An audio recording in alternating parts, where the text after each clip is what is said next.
En me présentant, je suis Benoît Dussault, je suis le directeur général de l'ADFO. Alors, ça me fait plaisir de vous accueillir là, dans ces sessions pour les nouveaux administrateurs, sessions qui sont parrainées par l'Institut de leadership en éducation. Et vous aurez là, au cours de la présentation là, la chance de faire un tour de l'Institut, du site de l'Institut de leadership en éducation. De notre côté, bien, on va vous présenter un petit peu qu'est-ce qu'est l'Association des directions francophones de l'Ontario. C'est moi qui prends la parole pour vous accueillir aujourd'hui parce que Jean-Pierre Michaud, notre président, a des obligations familiales, mais il va joindre à nous au courant de la session. C'est lui qui va probablement fermer puis vous dire le mot de la fin.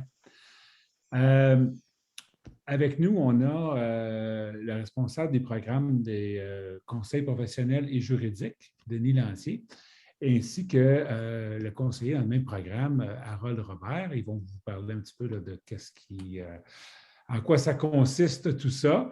Et on a Pierre Campeau, que vous connaissez probablement si vous avez suivi les PQD avec l'ADFO. Alors, Pierre est responsable des services d'apprentissage et c'est lui qui va vous parler que vous allez voir qu'à l'ADFO, on a le PQD, bien sûr, mais il y a beaucoup plus que ça aussi. Il y a plein de projets auxquels on est impliqué. Alors, sans plus tarder, je vais relaisser Et puis, bon, on a Denise Duhem, bien entendu, Denise, qui est responsable de l'Institut de leadership en éducation, qui est avec nous. Alors, on va commencer par une présentation de l'IL, l'Institut de leadership en éducation. Alors, Pierre, je te laisse la parole pour faire un petit tour du site web de l'Institut de leadership. Merci beaucoup, Benoît. Merci. Alors, ce projet-là, comme Benoît a dit, c'est une collaboration avec plusieurs organismes. Vous voyez les logos des organismes, mais c'est essentiellement parrainé par l'Institut. Puis, comme on fait d'habitude, on commence toujours avec la reconnaissance du territoire. Alors, je vais la faire. Je reconnais que je suis sur le territoire ancestral de plusieurs nations au sein de deux nations, y compris les nations qui sont écrites ici, mais vous êtes peut-être dans un territoire autre que celui-là. Alors, pensez au territoire, les terres sur lesquelles vous vous trouvez. Les titulaires de droits inhérents de cette terre qui abrite de nombreux peuples de diverses Premières Nations, d'Inuits et de Métis. Je suis reconnaissant d'avoir l'opportunité de travailler et d'apprendre sur ces terres dans une communauté de partage. En tant qu'éducateurs et éducatrices, nous avons le devoir d'apprendre, de comprendre et de corriger les impacts historiques et actuels du colonialisme. Nous avons la responsabilité, individuellement et collectivement, de concilier notre rapport à la terre et au peuple. En tant qu'utilisateurs de la terre, que ce soit pour le plaisir ou l'utilité, nous devons continuer à travailler pour la garder propre et l'utiliser avec soin afin que les générations à venir puissent également continuer à profiter de la terre. Alors, pensez à comment vous profitez de cette belle terre. Je sais que j'ai des collègues qui sont avec moi qui profitent souvent du beau plein air avec du beau gazon, avec des petits trous, puis ils essayent de mettre une balle dans le petit trou. On parle de golf, évidemment, mais vous êtes peut-être des gens qui aiment aller en nature. Je sais que Benoît fait de la chasse, donc on profite tous de la terre à notre façon. Alors, pensez pour quelques instants comment vous profitez de cette terre-là, puis soyez reconnaissants pour ça. Alors, voici, ça nous amène à la présentation de l'île. Alors, on a déjà un tour virtuel, puis j'ai déjà ça sur un autre, bougez pas, alors ici. Alors, je vous invite à écouter le tour virtuel de l'île et je vous reviens à la suite à ça. La collaboration des leaders en Ontario assure la réussite, l'équité et le bien-être des élèves.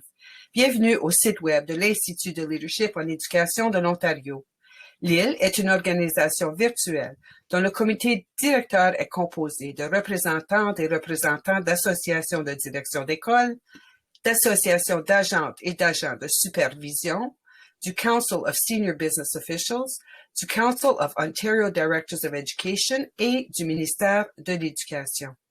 Le site web de l'IL offre un large éventail de ressources.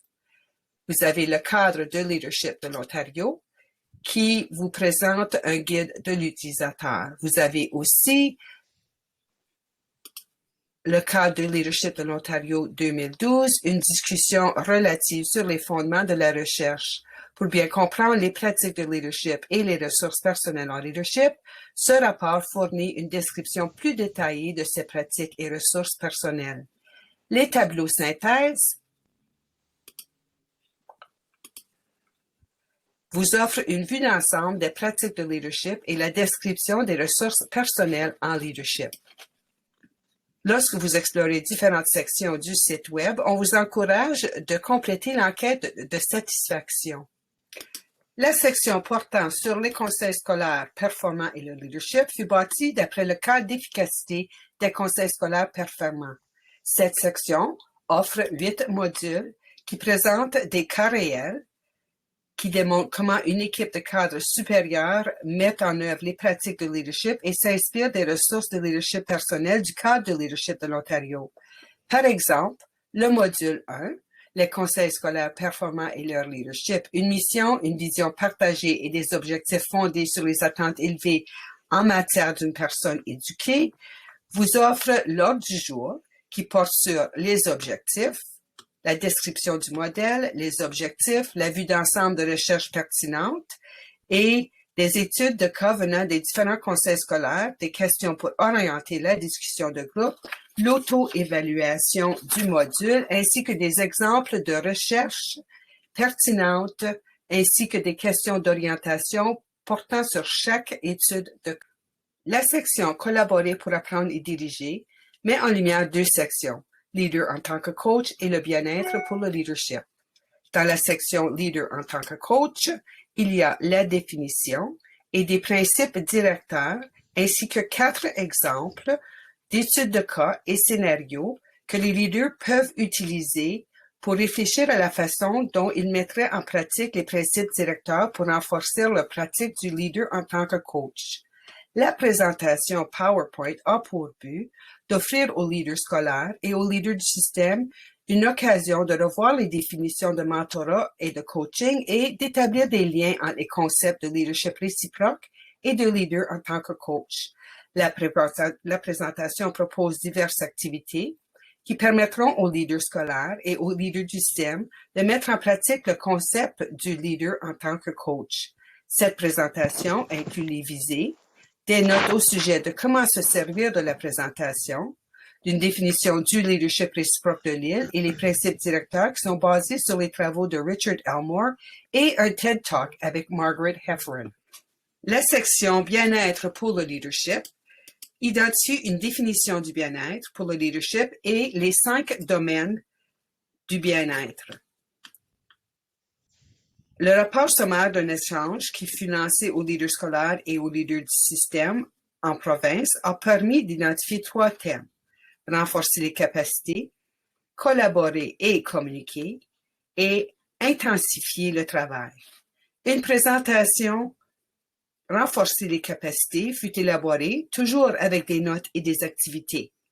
Cette présentation offre aux leaders scolaires et aux leaders du système l'opportunité de discuter avec des collègues en petits ou en grands groupes pour comprendre la définition du bien-être de l'île, examiner les ressources personnelles en leadership du cadre de leadership, établir des liens entre le bien-être des leaders et les ressources personnelles en leadership et s'engager dans des activités axées sur le renforcement des ressources personnelles en leadership. La section « Les ressources personnelles en leadership » est organisée en 4 catégories. La liste de conférencières et conférenciers proposés par les leaders de la province, 4 études de cas en format Word pour que vous puissiez modifier en fonction de vos besoins, des questions d'entrevue qui proposent une série de questions d'entrevue que les conseils scolaires peuvent utiliser pour le processus de sélection ou d'embauche de leaders scolaires et de leaders du système. Il y a aussi une série de publications qui portent sur les ressources personnelles en leadership. Dans la publication, examiner les ressources personnelles en leadership d'ordre social, percevoir et gérer les émotions et avoir des réactions émotives appropriées, vous apprendrez ce que dit la recherche, vous explorerez les ressources sociales et les 10 stratégies pour réussir lors du développement de la ressource personnelle en leadership d'ordre social. La fiche de conseil peut vous aider à mener des activités avec vos équipes écoles. La section portant sur les outils d'autoréflexion offre un large éventail de ressources élaborées pour aider les leaders scolaires et les leaders du système, ainsi que les leaders potentiels, à identifier et à développer leurs pratiques de leadership et leurs ressources personnelles en leadership. Ces outils sont proposés en format interactif ou en version PDF. C'est la seule section du site Web où il vous sera demandé de créer un compte afin de protéger votre confidentialité. Ces outils sont largement utilisés dans le cadre des programmes de qualification de direction d'école et de surintendance. Les outils permettent aux leaders d'évaluer leurs pratiques de leadership et leurs ressources personnelles en leadership et d'identifier leur domaine de croissance. L'IL est respectée en tant que la voie collective pour l'avancement des pratiques de leadership fondées sur des données probantes en Ontario. L'Institut accueille les questions et commentaires concernant le contenu de ce site Web et les travaux de l'Institut. Merci d'avoir pris le temps de vous renseigner sur les ressources disponibles sur le site Web de l'IL et nous espérons que vous les trouverez utiles. La collaboration des leaders en Ontario assure la réussite, l'équité. Alors, je retourne à notre petit PowerPoint. Donnez-moi une seconde. Et c'est ça. Alors, j'invite maintenant Mme Denise Duhem, qui est la personne, la coordonnatrice, la personne responsable de l'Institut, de nous dire quelques paroles. Merci beaucoup, Pierre. Ça me fait plaisir d'être avec vous aujourd'hui. Je voulais faire un petit suivi au sujet du tour virtuel de l'île. C'est compris que ce tour a été élaboré l'an passé.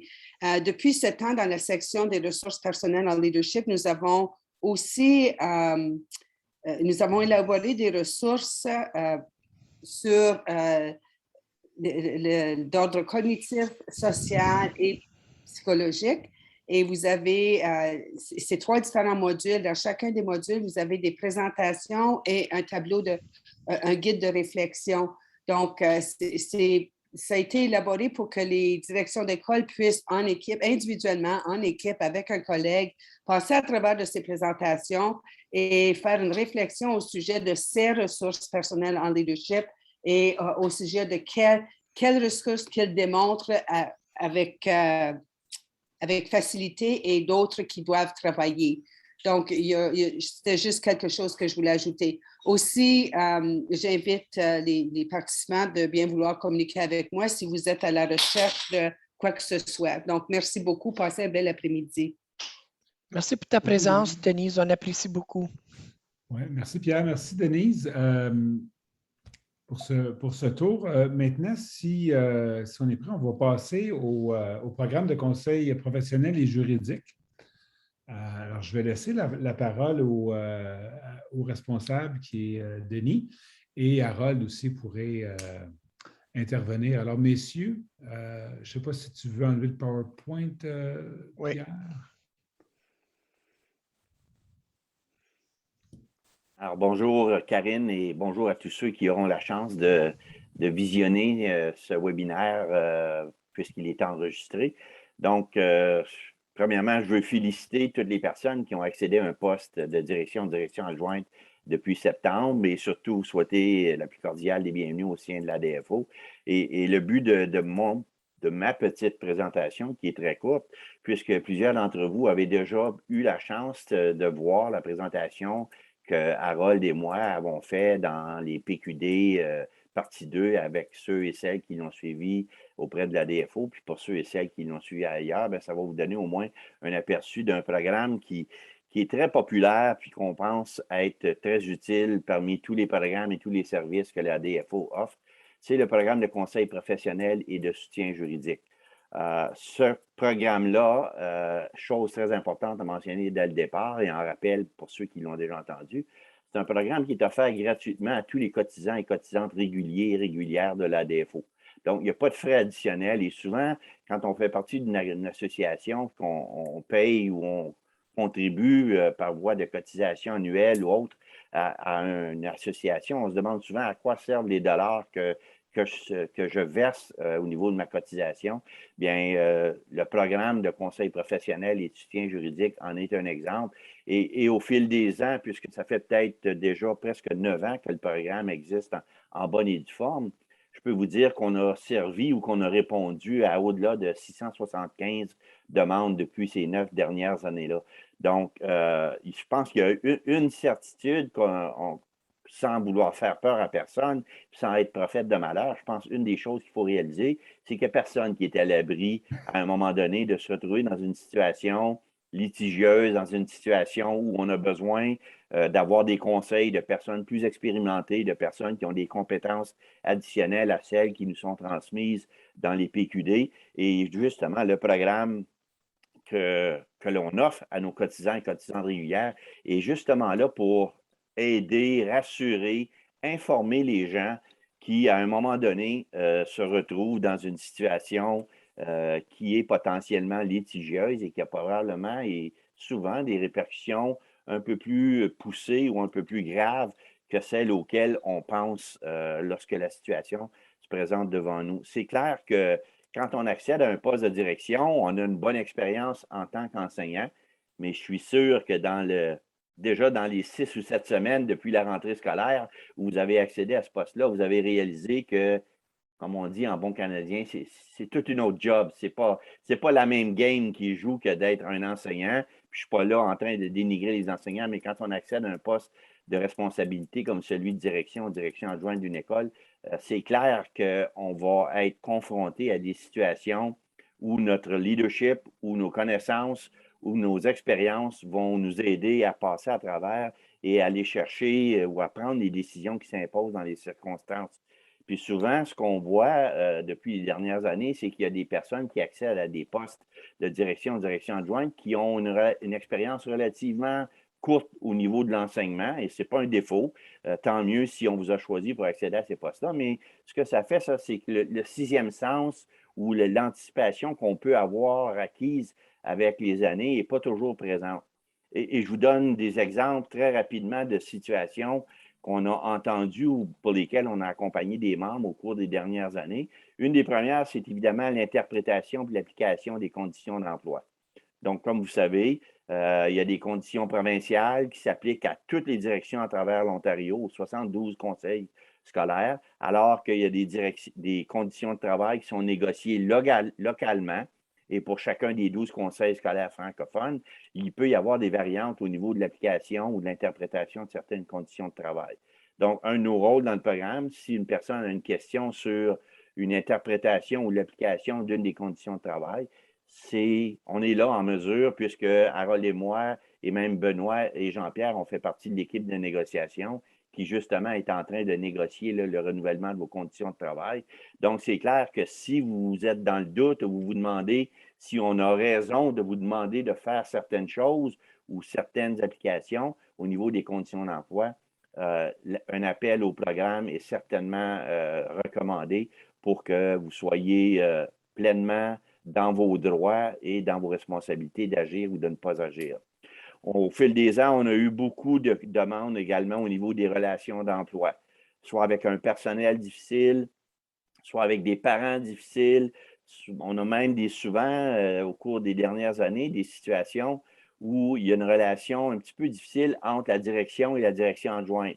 Alors, on apprend à travailler dans un contexte différent, avec des responsabilités différentes, nouvelles.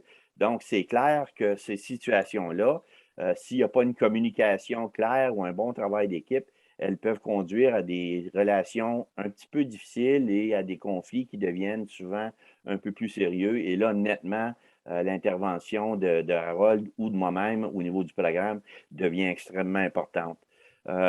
Une des tâches importantes que vous aurez à accomplir comme direction ou direction adjointe, c'est l'évaluation du rendement des profs. Donc, encore là, on est en train de préparer un webinaire qui va arriver quelque temps en novembre. Puis il y a une publicité qui va sortir au cours des prochaines semaines là-dessus, où on veut parler justement de la relation de supervision puis d'évaluation du rendement du personnel enseignant. on réalise que c'est un élément dans plusieurs conseils où il y a des ambiguïtés, où on manque d'informations. Et en plus d'offrir des conseils professionnels cette année, cette nouvelle composante-là de notre programme vise à informer les gens sur différents sujets. Puis on pense que ce premier sujet-là sur la relation de supervision va devenir extrêmement importante. Il y a toute la question des plaintes, des griefs auxquels, à un moment donné, vous allez peut-être ou vous allez peut-être devoir être exposé, savoir la distinction entre un grief, la distinction entre une plainte, les responsabilités de l'employeur. Et souvent, très souvent, le premier commentaire qu'on entend lorsque les gens nous appellent, c'est de dire « Je ne peux pas croire que ça m'est arrivé, je n'ai jamais eu de mauvaise intention, puis là, j'ai une plainte d'harcèlement qui est déposée contre moi, qu'est-ce que je fais? » Bien évidemment, un des rôles principaux lorsque vous nous appelez, la première chose, c'est de vous rassurer et de vous informer sur les étapes qui sont à venir, sur les étapes importantes de la situation devant laquelle vous vous retrouvez. Et le fait de parler à quelqu'un, puis c'est souvent le commentaire de la fin de notre première discussion qu'on entend, Harold et moi, c'est de nous remercier parce que là, je suis rassuré, là, je suis mieux informé. Donc, il y a toutes sortes de situations au niveau de rencontres avec votre surintendance, au niveau de rencontres de mesures disciplinaires. Encore là, comme je disais tantôt, il n'y a personne qui est à l'abri de ça. Puis souvent, ce n'est pas mal intentionné ou ce n'est pas parce qu'on a commis une erreur, mais il y a souvent des situations qui reposent sur la perception ou l'interprétation d'une personne qui pense être victime de harcèlement ou qui pense être victime d'injustice. Puis, malheureusement, depuis quelques années, en éducation, comme dans plusieurs autres domaines de notre société, puis c'est un terme que j'utilise dans toutes les présentations qu'on fait lors de notre PQD, on vit dans une société de blame game. On doit blâmer quelqu'un. Il nous arrive quelque chose, on n'est pas content, ça doit être la faute de quelqu'un. Et comme direction d'école et direction adjointe d'école, vous serez sûrement et très souvent la première cible à qui on va reprocher d'avoir mal fait ou de ne pas avoir fait son travail. Donc, ça, c'est important de réaliser que vous avez de l'aide, il y a un programme qui existe. Et comme son nom l'indique, notre programme a 2 volets. Il y a un volet de conseil professionnel et un volet de soutien juridique. Harold et moi, nous sommes, vous le verrez à la couleur de mes cheveux en tout cas, puis de la barbiche d'Harold, nous sommes des directions à la retraite. Nous sommes des directions qui ont quand même plusieurs années d'expérience. Et les conseils qu'on vous donne sont basés non seulement sur notre expérience personnelle, mais sur les cas qu'on accompagne depuis les 9 dernières années. Donc, ces conseils professionnels-là sont souvent basés sur notre première réaction, sur la loi sur l'éducation, sur des connaissances qu'on a. Mais évidemment, Harold et moi ne sommes pas et n'avons pas la prétention d'être des avocats. On a une bonne expérience. Moi, personnellement, j'ai enseigné du droit au niveau secondaire pendant 28 ans avant d'accéder à un poste de direction. Donc, c'est certain que ce background-là m'aide beaucoup. Mais jamais j'aurai la prétention de mener tous les dossiers jusqu'à la fin parce que j'ai enseigné du droit. Je ne suis pas un avocat. Et à un certain moment donné, lorsqu'on trouve que la situation nécessite un avis juridique, bien, c'est clair que la deuxième composante de notre programme, c'est là qu'elle prend sa place. Donc, on a la chance de travailler très étroitement avec nos collègues anglophones au niveau de OPC et CPCO. Et ces 2 associations-là sont des associations qui sont beaucoup plus grosses que la DFO. Et ces 2 associations-là ont le loisir et les moyens de se payer des avocats à temps plein. Donc, notre première ressource, souvent, c'est de parler à nos collègues de ces associations-là et d'aller chercher leur avis juridique.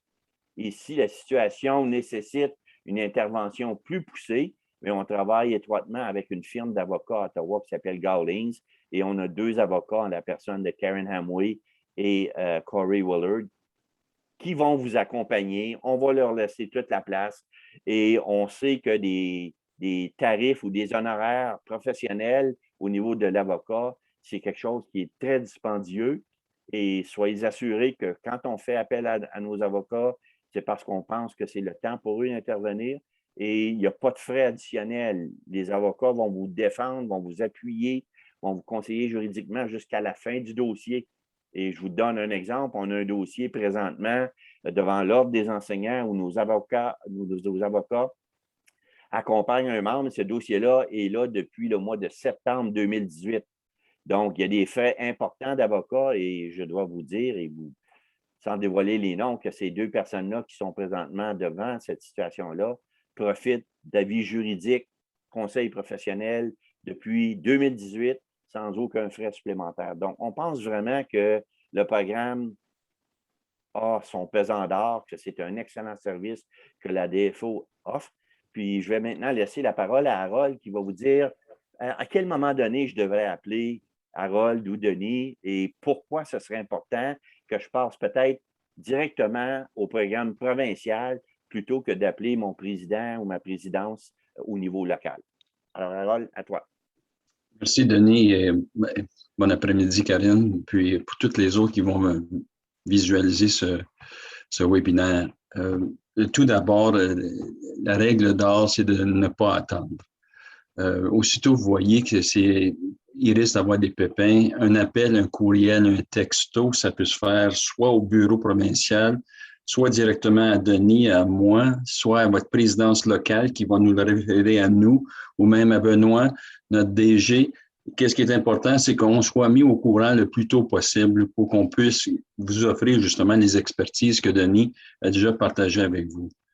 Puis, je vais prendre un peu de temps pour essayer de vous expliquer pourquoi est-ce que c'est mieux de nous appeler nous qu'aller de façon plus locale.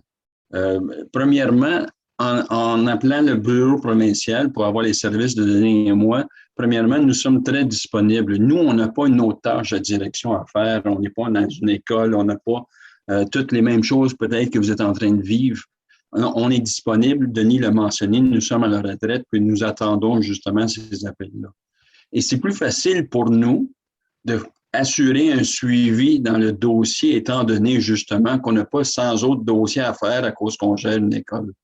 Nous pouvons suivre de très près les déroulements, les enquêtes, les accompagnements, l'aide juridique à partir de chacun de nos dossiers.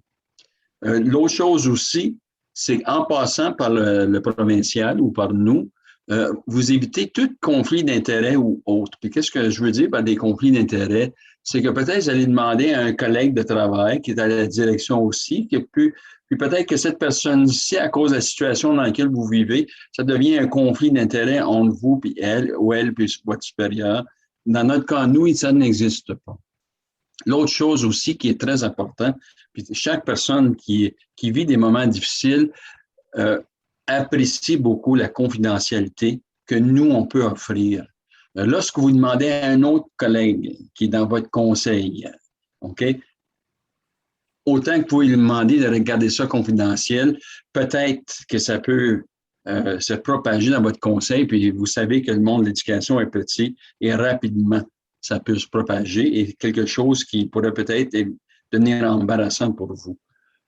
Denis a fait allusion à nos cheveux gris, notre expertise. Non seulement qu'on a beaucoup d'expertise à partir du poste de direction, mais on a aussi beaucoup d'expertise à gérer des situations depuis qu'on œuvre dans ce programme, de personnes qui probablement sont en train de vivre les mêmes choses que vous. Donc, on peut élaborer sur comment que la procédure va venir parce qu'on a déjà vécu avec quelqu'un d'autre. Aussi, on parle d'expérience, justement, sur la même chose.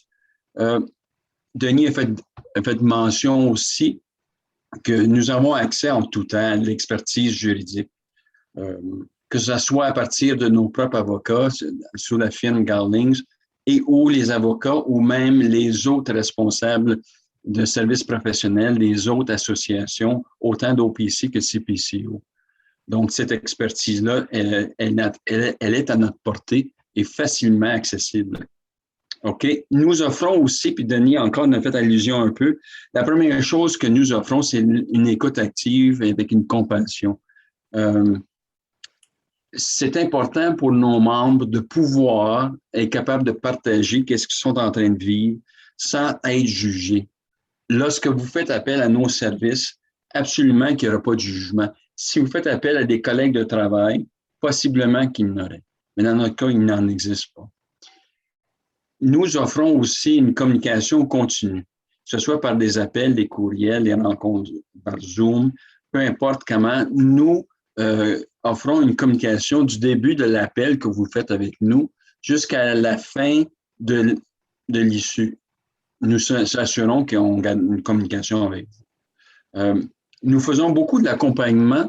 Avant la pandémie, on faisait beaucoup en personne, mais c'est surtout par vidéoconférence et audioconférence. Puis ces accompagnements-là se feraient lors d'une enquête, lors d'une rencontre avec lors des enseignants, lors d'une rencontre avec les services à l'aide à l'enfance, des choses comme ça. Nous accompagnons la personne. Souvent, comme je vous dis, avec la pandémie, on fait souvent ça par audioconférence.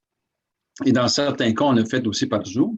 Mais en espérant, on garde nos doigts croisés que cette pandémie est en train de tirer à sa fin, qu'on pourra commencer à accompagner en personne les membres. Nous offrons aussi beaucoup d'expertise à la préparation de lettres, d'articles, de jugements, de courriels, à partir de autant à votre superviseur, autant aux organismes qui proposent une enquête, autant qu'à l'ordre des enseignants. Ça aussi, nous l'offrons, voilà. Et on a déjà fait mention des firmes d'avocats dans lesquelles nous avons l'option aussi. Donc, ce sont des choses que nous offrons à partir du début du programme et que nous faisons en partageant, Denis et moi. Nous le faisons aussi encore gratuitement, mais les 3 mots les plus clés, je pense, c'était ne pas attendre, appelez-nous, communiquez avec nous de la façon que vous le voulez, puis on va essayer de vous aider, on va vous accompagner dans peu importe la situation. Merci et bon après-midi. Merci beaucoup, Denis. Merci beaucoup, Harold. Vous avez aidé un grand nombre de collègues et de directions d'école au fil des ans. Et puis, c'est un service qui est absolument, absolument nécessaire et apprécié.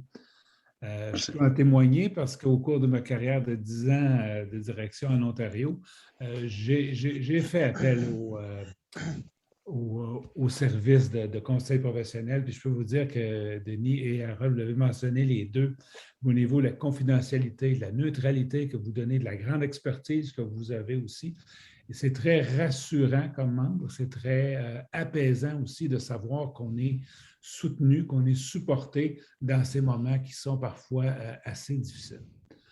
Alors, merci. On ferme la parenthèse, puis on regarde maintenant un autre volet de la DFO qui est tout aussi important, c'est le développement professionnel. Alors, c'est Pierre qui est notre responsable du développement professionnel. Alors, comme je le disais en entrée de jeu, vous l'avez connu à travers le PQD si vous l'avez suivi avec nous, mais il n'y a pas que le PQD. On a beaucoup de projets avec le ministère, avec d'autres associations aussi, qui permettent aux directions en poste de développer leur leadership. Avant de te laisser la parole, Pierre, je voulais au moins souligner l'arrivée de M. Thomas. Alors, Thomas, je vous ai donné la permission de parole si jamais vous voulez vous exprimer. Et la bienvenue aussi au président Jean-Pierre Michaud là, qui vient d'arriver. Et Jean-Pierre aura, je ne sais pas s'il veut prendre la parole tout de suite ou garder ses bons mots pour la fin de la présentation. Je vais laisser Pierre présenter, moi, puis je m'exprimerai à la fin. Parfait. Alors, Pierre, le micro est à toi. Merci beaucoup. Alors, tu es bien gentil, Benoît, de dire que le volet d'apprentissage professionnel est aussi important que celui de Denis et Harold, mais Karine et Thomas qui sont ici avec nous, puis ceux qui vont nous visionner le webinaire après, savent que je n'ai jamais entretenu ce discours-là. Je leur ai dit, s'il y a une raison que vous devriez vous adhérer à la DFO, c'est pour le programme de conseil professionnel et appui juridique, parce que c'est tellement, tellement important. J'aimerais bien ça, que les gens s'adhèrent pour le volet professionnel, mais je pense que c'est plus du gravy qu'on offre ce service-là, mais je pense que le volet le plus important, c'est vraiment l'appui qu'on peut offrir à nos membres. Alors, ceci étant dit, je vais vous parler de tout ce qu'on offre au niveau de l'appui, l'apprentissage professionnel. Évidemment, Karine et Thomas, vous avez passé par le PQD, donc un de nos grands services pour le volet, c'est qu'on est un fournisseur officiel avec l'Ordre des enseignants pour offrir le PQD partie 1 et partie 2. Et on offre aussi un autre cours de qualification additionnelle qui s'appelle EED pour administrateur. Ce cours-là, contrairement au PQD, est offert complètement 100% en ligne, donc il n'y a pas de temps synchrone. Les gens s'inscrivent et il y a 5 modules avec un petit stage et puis les gens le font à leur propre rythme. Il y a quand même des temps fixes là, pour chaque module, mais vous le faites le samedi matin, le dimanche. Il n'y a jamais de temps commun avec les autres participants. Ensuite de ça, comme Benoît disait, on a plusieurs projets conjoints pour aider à nos membres à mettre en œuvre des initiatives, des nouveaux programmes cadres ou tout simplement pour apprendre un peu plus sur des dossiers chauds en éducation. Alors, je vais vous donner des exemples de projets conjoints. Quand je dis conjoint, c'est qu'on fait ça avec OPC et CPCO, qui sont les 2 autres associations de direction. On travaille ensemble. On embauche. Tous ces projets-là sont subventionnés par le ministère et ça nous permet d'embaucher des contractuels pour travailler en équipe avec les 2 autres associations. Puis après ça, une fois qu'on a élaboré ce qu'on veut offrir comme formation, ça peut être des webinaires, ça peut être des réseaux d'apprentissage professionnel. À ce moment-là, on les offre chacun de notre côté. Nous autres, évidemment, on les offre en français et les 2 autres associations, des fois, les offrent pour leurs membres, mais des fois, ils se mettent ensemble pour l'offrir en anglais. Alors, on est un partenaire, bien qu'on soit beaucoup peu si on compare à la membriété des 2 autres associations, on est un partenaire à part égale, ce qui est extraordinaire parce qu'on contribue autant à ces projets-là que nos collègues anglophones. Alors, je vous donne des exemples. Alors, présentement, cette année, on aura une série de webinaires et de RAP, de réseau d'apprentissage professionnel pour le nouveau programme cadre de 9e année en mathématiques, la classe décloisonnée, n'est-ce pas? Alors, ce projet-là est d'actualité parce que c'est la première année que le programme est que le cours va être offert. Et puis l'année passée, on avait le nouveau programme cadre de mathématiques à l'élémentaire. Alors ce projet-là, il est ponctuel, c'est un projet d'1 an, mais on a d'autres projets pour lesquels il s'étendent sur plusieurs années. Puis je vais vous donner un autre exemple, c'est le projet TSA. Alors les élèves, les enfants qui sont atteints du trouble du spectre d'autisme, alors on est dans notre 3e année pour ce projet-là. Et puis, tous les projets, puis les webinaires, puis ce qu'on offre à nos gens, c'est pour les appuyer dans leur travail. Alors, comment est-ce qu'on transige avec des familles? Comment est-ce qu'on collabore? Quel est le meilleur, quelle est la pratique gagnante pour assurer le succès de ces élèves-là ou de ces programmes-là dans notre école? Un autre dossier chaud présentement en éducation, c'est la santé mentale. Et il était déjà chaud, ce dossier-là, avant la pandémie, mais avec la pandémie et tout ce que ça a apporté avec l'isolation et tout, la santé mentale a pris énormément d'ampleur. Alors, pour ce projet-là, on est à l'année 2 et on travaille de façon collaborative avec Santé mentale en milieu scolaire Ontario. Donc, des fois, on a des partenaires comme ça qui travaillent avec nous, avec les 2 associations. Et ça, c'est pour faire connaître les ressources de santé mentale en milieu scolaire. Donc, même si on est à l'année 2 et vous êtes nouveau en poste cette année, je vous rappelle que vous avez toujours accès à tous les webinaires qu'on a donnés en allant à la chaîne YouTube de la DFO. Alors, c'est très facile d'accès. Puis, je vais vous montrer d'ailleurs sur notre tableau. Le tableau, je vais vous montrer ça tantôt. Un autre projet qu'on a, c'est Relations saines. Alors, on a développé des outils pour les directions, un genre de napperon. Sur un côté, c'est le côté réactif. Alors, qu'est-ce qu'on fait quand on est confronté à une situation de cyberharcèlement ou cyberintimidation dans l'école? Puis là, la situation est arrivée. Donc, comment est-ce qu'on réagit à ça? Quelles sont les bonnes pratiques à adopter? Puis de l'autre côté du napperon, c'est le côté proactif. Alors, avant qu'on ait des problèmes, voici le genre de choses que vous pourriez faire comme direction. Ce projet-là existe depuis plusieurs années, puis on est en partenariat avec Toronto Victim Services de Toronto. Tous ces projets-là, je vous le rappelle, sont subventionnés par le ministère. Et puis, on a un nouveau projet qui s'appelle Traite de la personne. Je n'ai pas beaucoup de détails encore parce qu'on est à nos débuts avec ce projet-là, mais soyez sans crainte, quand il y aura des nouvelles pour vous autres, ou si on offrira comme un webinaire ou des sessions d'information, on va toujours vous l'annoncer avec le courriel que vous avez soumis là, à la DFO. Quand on fait un envoi, on vous dit, écoute, il y a telle activité qui se passe, voici, puis on donne un petit compte-rendu, un petit paragraphe, et ensuite on met un lien pour s'inscrire. Alors, vous allez toujours recevoir ces rappels-là quand on offre différents webinaires ou différentes formations pour vous autres. À venir, vous êtes peut-être pas sans savoir qu'il y a un nouveau programme cadre en sciences à l'élémentaire qui va sortir très prochainement. Alors, nous autres, on a soumis une demande au ministère pour qu'on puisse accompagner les directions. Quand ce programme cadre-là va sortir, le ministère va dire, par exemple, bon, alors, dès septembre 2022, le programme cadre va avoir force de loi. Donc, à ce moment-là, nous autres, on va offrir de l'accompagnement pour aider à nos directions pour la mise en œuvre du programme cadre, pour comment est-ce qu'on peut monitorer dans les salles de classe pour nous assurer que ce programme-là est bel et bien offert pour nos cotisants. Alors, si vous allez dans le clavardage, j'ai pris un peu à l'avance tantôt, puis j'aimerais ça, je vais juste aller cliquer. Puis là, attends une minute, je vais aller partager mon écran parce que je veux juste vous le montrer. Donnez-moi un instant. Alors, je suis allé, puis là, j'ai mis le lien. C'est le tableau des activités d'apprentissage professionnel. Alors, j'espère que vous pouvez le voir. Ce tableau-là, j'en fais un à chaque année. On a commencé cette pratique-là l'année passée. Alors, si vous voulez avoir le lien vers toutes les sessions d'activités, toutes les activités d'apprentissage professionnel de l'année passée, vous pouvez cliquer sur le lien ici.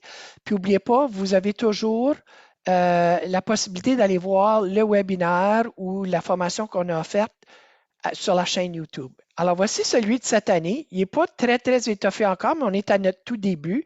Alors, vous voyez que le 11 août et le 21 septembre, on a déjà eu 2 webinaires pour justement parler de la mise en œuvre du nouveau curriculum.